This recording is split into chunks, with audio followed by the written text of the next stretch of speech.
There are cases in which death is not the first difficulty. The first difficulty is preparation, because some records survive in which what unsettled later investigators is not that two people died, but that enough deliberate order remained around them to suggest they believed the next hour of their lives had already been planned. Instructions were written, objects were purchased, money remained untouched, and when the bodies were found, they were positioned not as though violence had interrupted them suddenly, but as though whatever had been expected had already begun before anyone else arrived.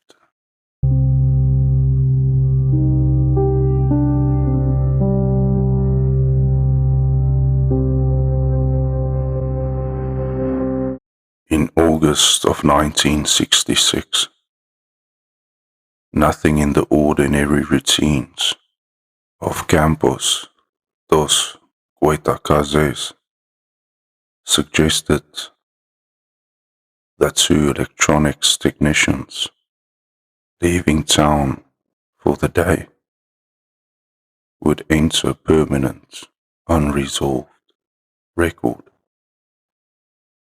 Miguel Jose Viana and Manuel Pereira de Cruz were not publicly unusual men. They worked with electronics. Their lives were practical enough to make travel for technical purposes unremarkable. Leaving home during the day required no explanation beyond ordinary work. Family members later recalled that the departure itself did not carry visible alarm. The stated purpose was simple. Materials were needed. The journey was treated as temporary, something to be completed and returned from. No one present had any reason to mark the morning as exceptional. That ordinary beginning matters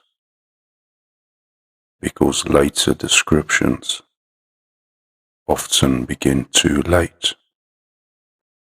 At the hill, at the mosques, at the bodies, as though mystery existed from the first moment.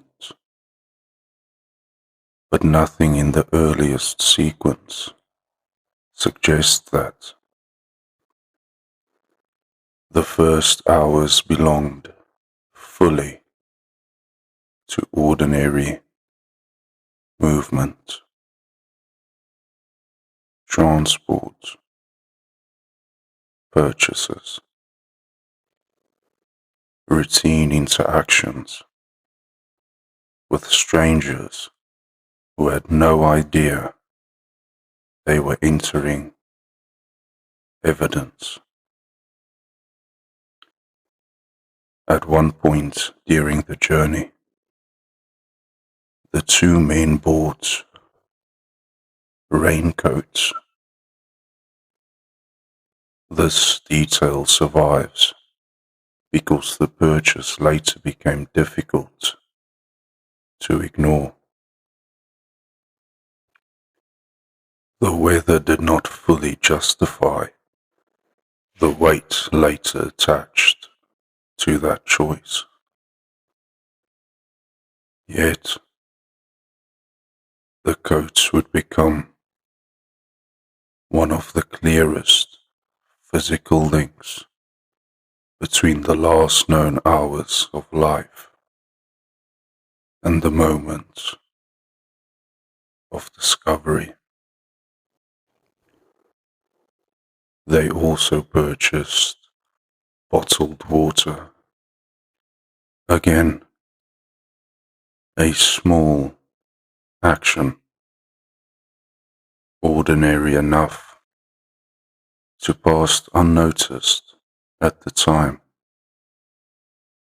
but ordinary purchases often become important only after chronology hardens around them,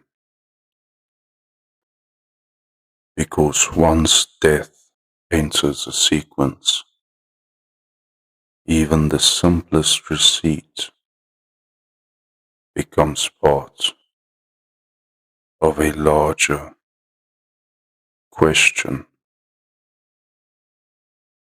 From there the known route led toward Morro d'Arvintem. The hill already existed within local awareness long before this case. It overlooked surrounding urban distance and had enough access to attract regular movement without requiring explanation. People climbed there, walked there, observed weather from there. Nothing about approaching the hill itself suggested criminal intent, secrecy, or disappearance. A witness later reported seeing two men moving upward in raincoats. The sign was not dramatic enough to stop anyone. No visible struggle. No visible confusion. No attempt to conceal themselves. The movement appeared deliberate. That witness account matters because it preserves the final known image of the two men still fully alive within ordinary sight. They had not yet become evidence. They were simply two men climbing. The following day, that changed. The bodies were found on the hillside, not hidden, not buried, not positioned in a way that suggested hurried concealment. They lay side by side, raincoats still present. No immediate sign of violence visible from the first inspection. No obvious struggle in the surrounding ground strong enough to establish assault immediately. But what drew attention at once were the coverings placed over their eyes, lead masks, handmade, cut to fit over the face, with openings shaped for use rather than decoration. They did not resemble clothing. They did not resemble protection commonly carried for weather or work. They appeared intentional in a way that immediately resisted simple explanation. That visual fact became the permanent identity of the case, not because masks alone prove anything extraordinary, but because they force a question before explanation begins. Why would two ordinary technicians climb a hill wearing equipment prepared specifically for the eyes? Police examination widened the difficulty rather than reducing it. Money remained with the bodies.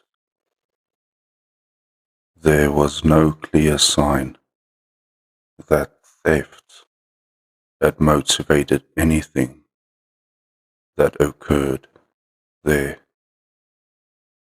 No weapons was found nearby that could immediately explain the death through direct attack, and no injury at the scene provided investigators with a clean, violent conclusion. The scene looked arranged enough to imply intention, but incomplete enough to deny certainty. Among the most important objects was a notebook. Inside it, instructions had been written. The wording survives in slightly different forms across later reports, but the strongest preserved meaning remains consistent. Capsules were to be taken at a certain time. After effect, attention was to be given to metals and there was no instructions to wait for a signal.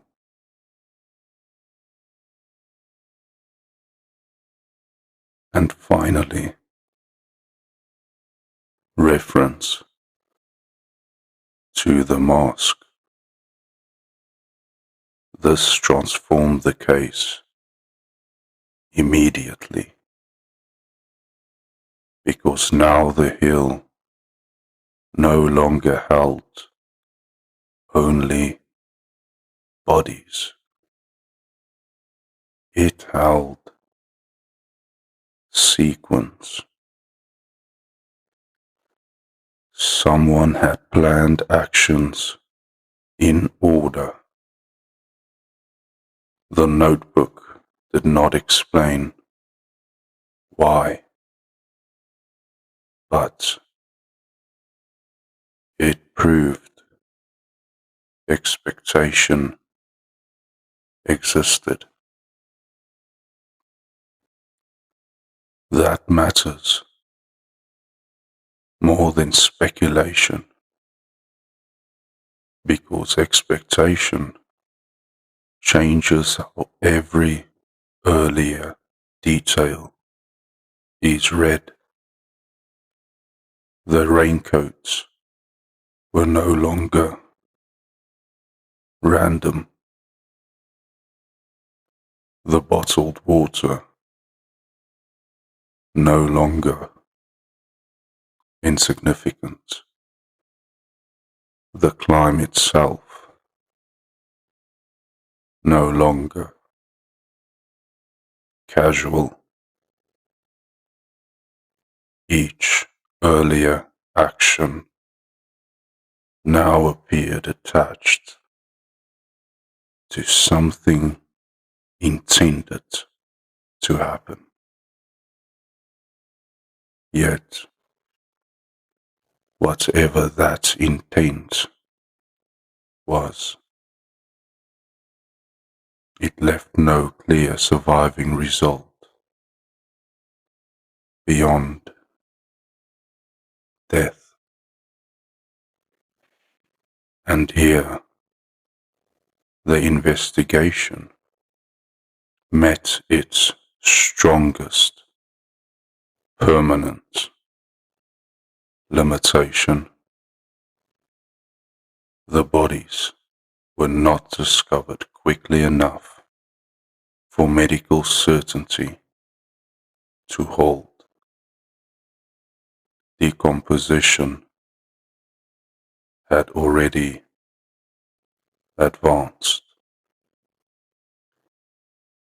This sharply reduced what toxicology could establish.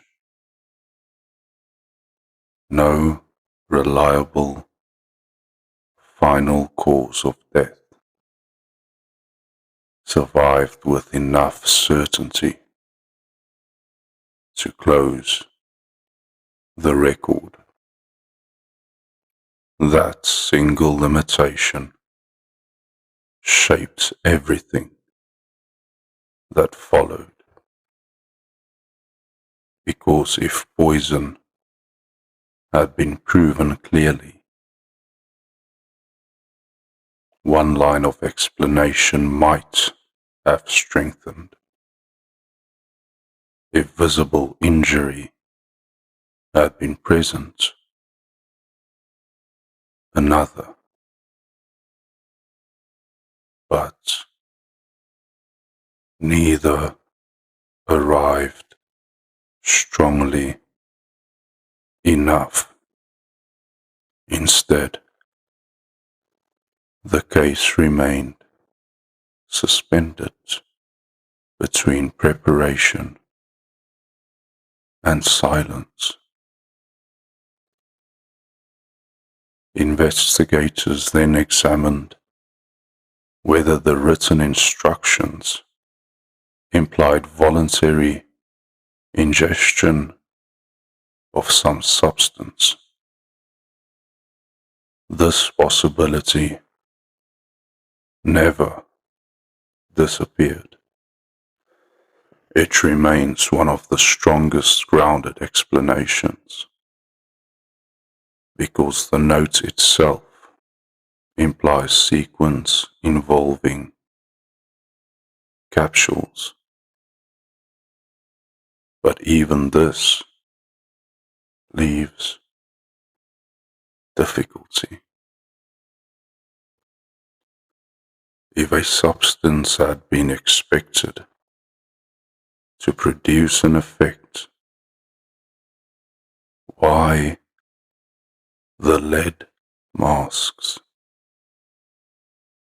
Why then the hill?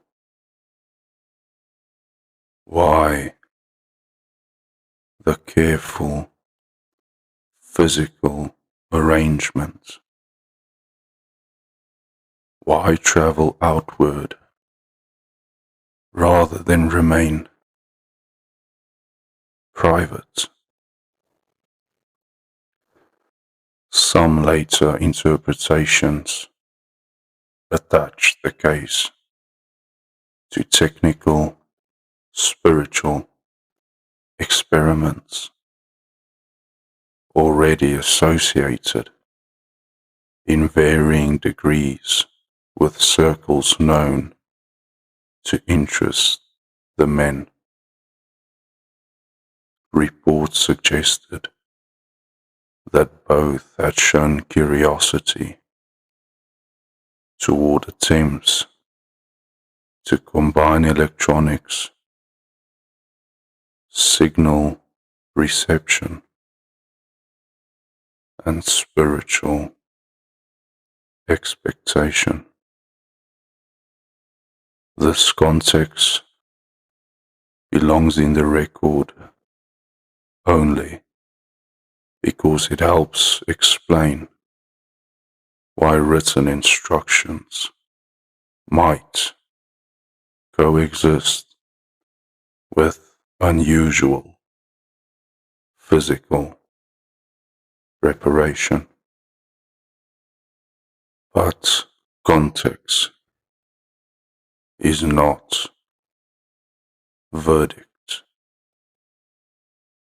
No surviving document proves exactly what they believed would occur that night. No surviving witness heard a final explanation directly from either man. And because certainty never arrived early enough, later imagination expanded faster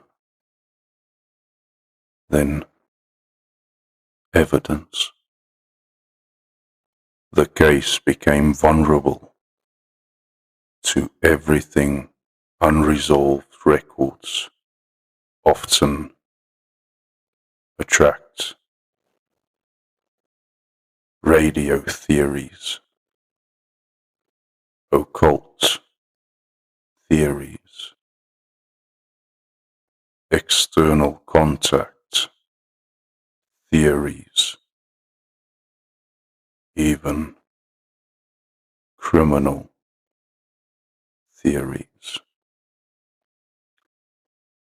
Yet none displaced the central problem. Two ordinary men traveled deliberately, purchased what they appeared to need, climbed a hill under no visible pressure, followed written instructions prepared in advance, and died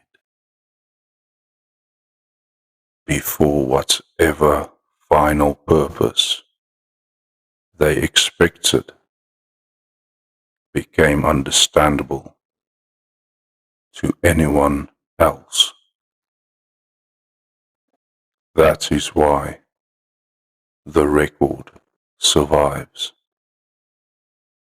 not because explanation disappeared, but because explanation never grew large enough to cover preparation.